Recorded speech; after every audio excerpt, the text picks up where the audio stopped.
Hello, so welcome to the Moving Teacher. Our amazing guest for today is Eric. He comes from Korea. He has a lot of experience and a lot of knowledge, and he's able to give more on that and other parts of his journey. So Eric, thank you for coming. How are you? Thank you. Good, good. Thank you for having me. So tell us more about yourself.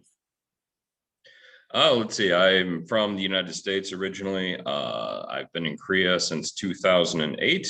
I've taught in the public schools, elementary, middle school, foreign language high schools, university, and now currently I'm back in high school. So I've taught at every level. I've also done some private tutoring and some volunteer work in the local library systems. I guess we'll start off a little bit in the education, then we'll get to the volunteering and the other aspects of your journey. So what made you go into Korea and what got you into teaching? Well, back in 2005 or so, I was kind of sick of doing retail, and I hadn't gone to college yet, and so I figured out I needed to do something else, and the idea of traveling around the world and getting paid for it was very appealing, and naturally that kind of led to English teaching, and so I entered university with that specific goal. And along the way, I discovered that I'm actually pretty good at writing and analyzing literature, and I really enjoyed it. And so the choice for English literature was a natural one. And so right after I graduated, right before I graduated, I had to make a decision of where I wanted to go.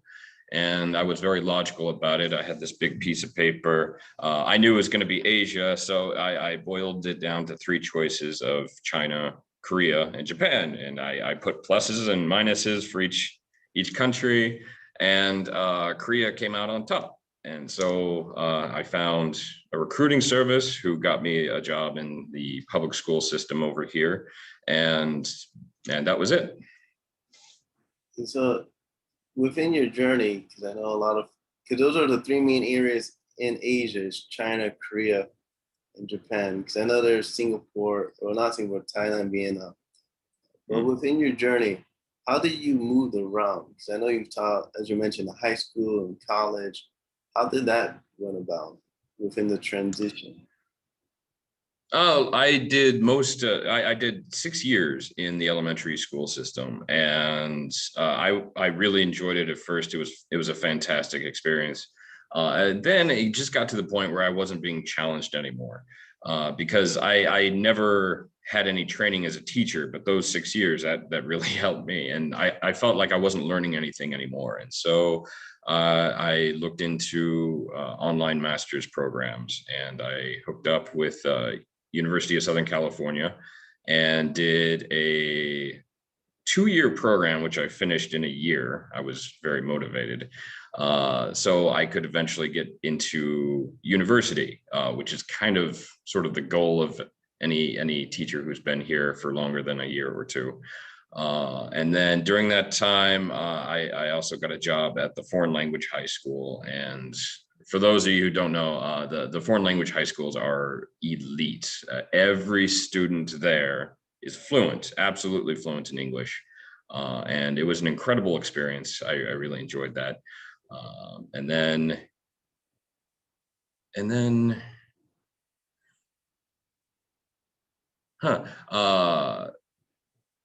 it took me a while, but I did get into a university, and I enjoyed that on a certain level. But again, eventually it just wasn't particularly challenging after a while. And so I just kind of kept looking forward, and now I've begun a PhD program in English literature at a university here. Oh, that's amazing. Because that's one thing I know with a lot of teachers is while you're teaching, you do want to get involved, whether academically getting a graduate degree, volunteering, learning as much as you can, because it helps you to prepare for life after your role. While you're going for your graduate degrees, what motivated you and why English, not something else? Oh, the basic answer to that is it's my passion. I love English literature, and so I am also fortunate that it's also a pragmatic degree over here. It's useful. A lot of teachers who get their master's or PhD, they tend to go for TESOL, which is completely fine. Of course, there's nothing wrong with TESOL, but there was an opportunity for English literature, and I would, as with most teachers here, they would like to do more subject teaching. And so getting a TESOL degree sort of guarantees you won't be doing any subject teaching, and just sort of you'll be doing TESOL classes or English conversation classes. And so this hopefully will open some doors and help provide a niche for myself. No, that's definitely because for those that want to teach in the higher education, you do need a graduate. In a lot of the countries abroad. But besides the education, you did mention volunteering. What made you to volunteer, and how has it helped you to grow more within the field?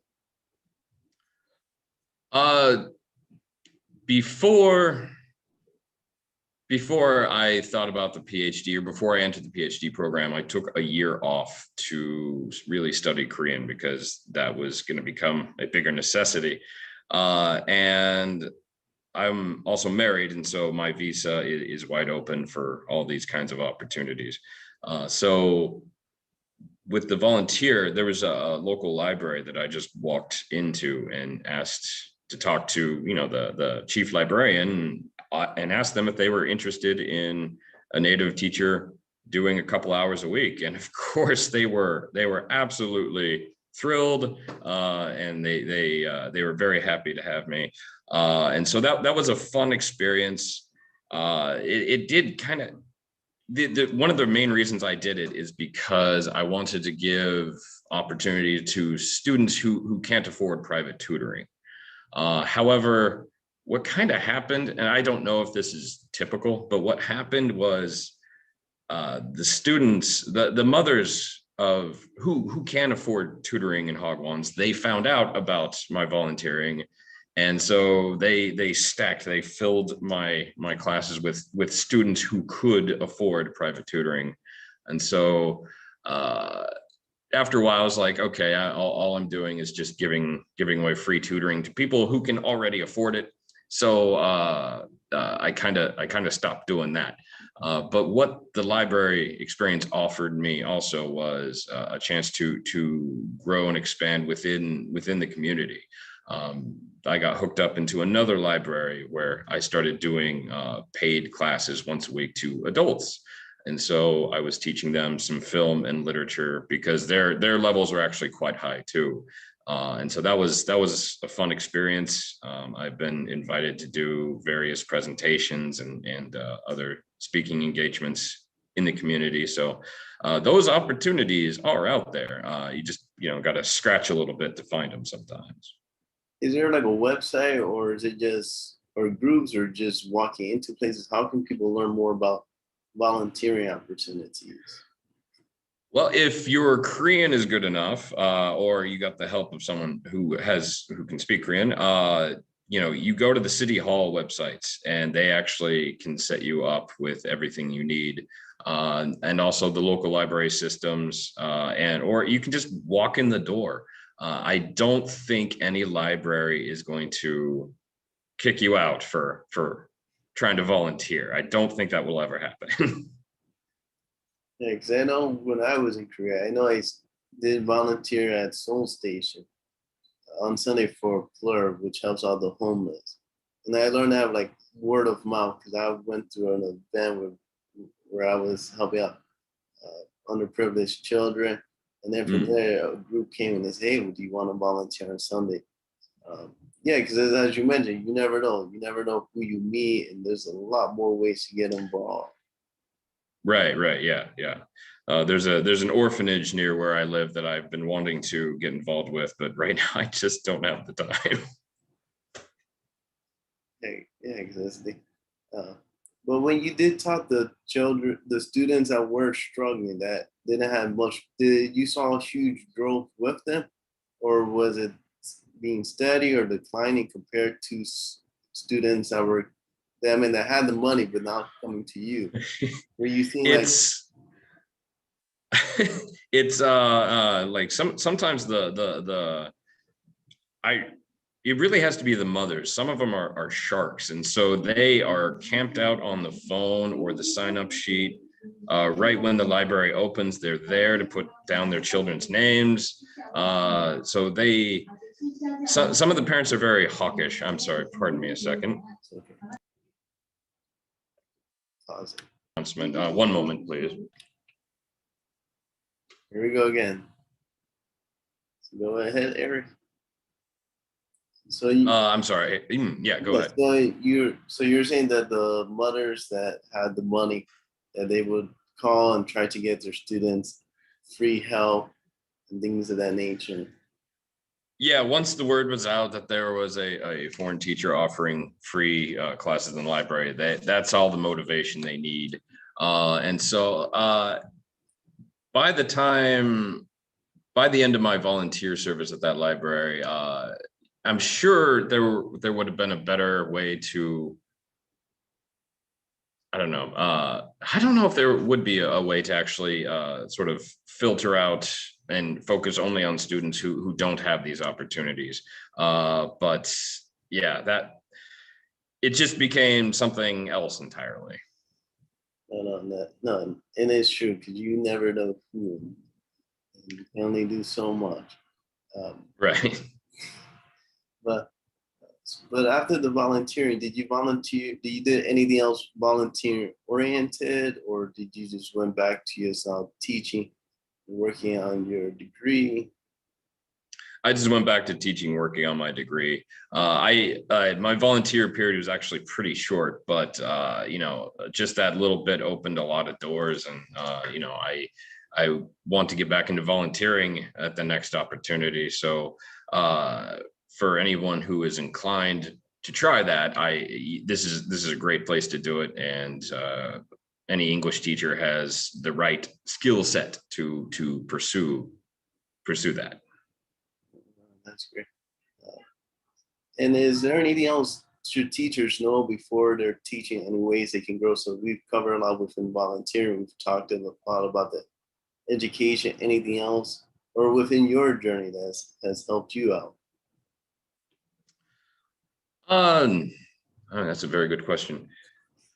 Professional organizations like TESOL out here, Toastmasters has its place over here too. I've heard you talk about Toastmasters a few times. All of these little opportunities are out there. These networks exist. They're solid, and some of them are getting very, very strong. And so this is still a growing market in that sense. And so I think it's something like the amount of effort that you put into it, you will get back a lot more. Yeah, no, that's the main thing. It's not just teaching. So I think that's just the minimum teaching, or it's like any job. You do the minimum results, you're gonna get minimum results. But if you try to challenge, do other stuff, it's gonna help you to build this better foundation. So I've done this instead of I've only taught. Anything else? No, I just taught. Because I've seen. But go ahead. I'm sorry. Go ahead. No, because I've seen that. So in my time, so when I was like volunteering, when I was in Toastmasters and other things, whether I was in Korea or even China, I would always tell teachers like, you got to challenge yourself, because once you go back to your home country, that's when life's going to be a little bit difficult, because now you're going to say, I need to find this job or whatever. And yeah, because once you go back home, everything has changed. Now you're starting back at square one. But while you're abroad, if you can build more of this foundation, now employers at your home country, wherever, can say, wow, they actually done a lot of things, not just taught. Absolutely. Yeah. Like, if you're just out of college, if you're still pretty young and wanting to try this, have the teaching experience, have, the traveling abroad experience, but, if you're here for longer than a year or two, really, look for those opportunities to expand yourself. In Korea, there's also universities here that offer English speaking TESOL master's programs. So that kind of growth is also widely available here. Yeah, no. Yeah, because that's the one thing. Because a lot of those universities in Korea they're international. They'll teach Korean and they'll teach English, but it's up to the person to research, which school best fits them. And because there's a lot of schools all around Korea, so you don't want to pick something that's in Jeju if you're in Seoul, and vice versa. Right. Take it to the class. But you did talk about TESOL. I do know a little bit of it. Would you know more about TESOL and what it is? So TESOL is the Korean English teachers professional organization. And then they have, I'm not sure, I think it's 7 chapters throughout Korea. I could be wrong about that. And each chapter, they have their own district meetings, and then they have an annual conference where they actually got some pretty big names in the ESL field over the past few years. And the last conference I went to was in 2018, I believe.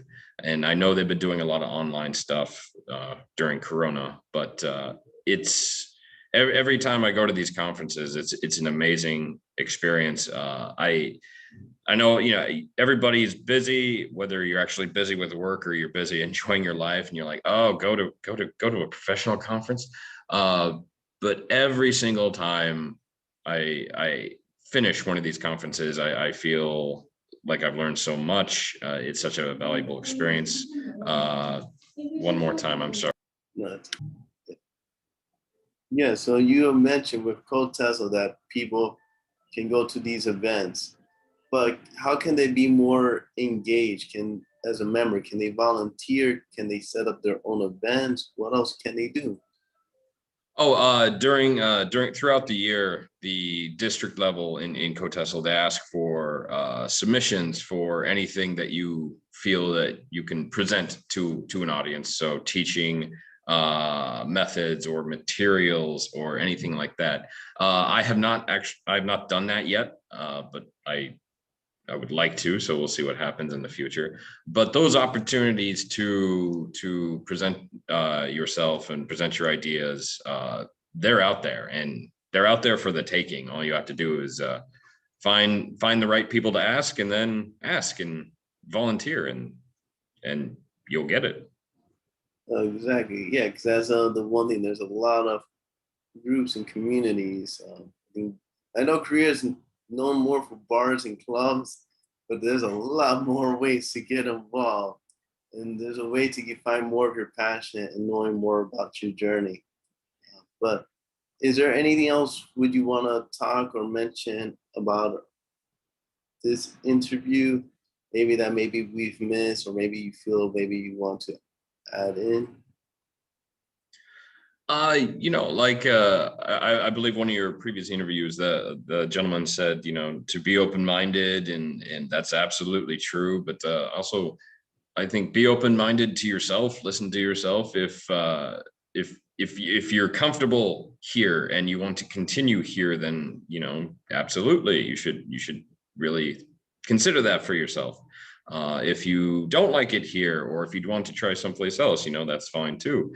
And if you get to a point where you're starting to get bored with what you're doing, or it's no longer challenging, but you don't really want to go anywhere, there are ways to deepen your education and your experience in country. And I'd assume the same is in Japan and China as well. Correct. Yes, because I know in my time in China, I think that's where I grew a lot more. I was working more with college students, but I worked more with the different chambers of commerce. And in Korea, there's a lot of chambers of commerce, and there's a lot of ways to get involved. And so what I would do is not my college, but a university in the main city. we will have some career development where we invite some people of the chambers of commerce, and some of my students could go and they can learn more about career development. Because it's the same thing with students while they're in college. I feel they don't get involved or learn more about their field till either two things. The last semester, they're like, oh wait, we need to find a job. We're majoring in engineering, accounting, science, but we don't know what to do. Or they graduate and then they say, we can't find a good job. And those are some of the things I would use on my students, on freshmen. And from there, they grew a lot more. They start to say, we don't want to be like one of the seniors or people that graduated. We want to have our foundation blueprint now, which a lot of them have exceeded. And this way, they see it carries on once they graduate. So that's the one thing you always want to keep growing, learning, building that blueprint. It's not Absolutely. just Hagwon English teacher. More to Yeah, yeah. Absolutely, absolutely. Thank you, Eric, for the interview and learn a lot. And hopefully others will learn a lot from this discussion. Well, thank you very much. I hope it does help. Thank you.